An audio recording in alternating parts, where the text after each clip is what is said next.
Gagawin ko lang yung speedometer nito. Maingay yung speedometer gear. Titingnan ko kung ano naging problema. Ito na yung ginawa kong screw na artificial magnet. Ang tatanggal ko rito, ayan,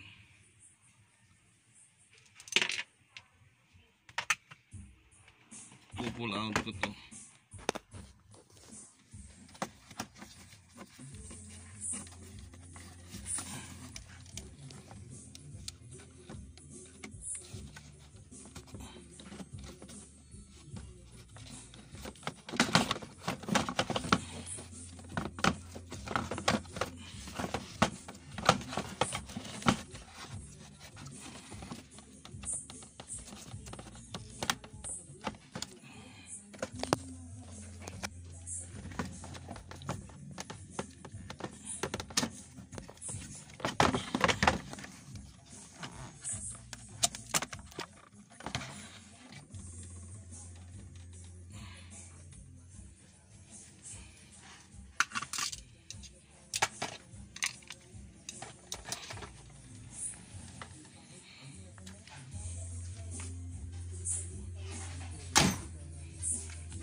Medyo madilim.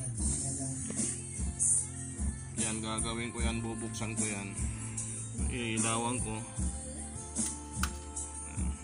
para maliwanag yung trabaho ko rito.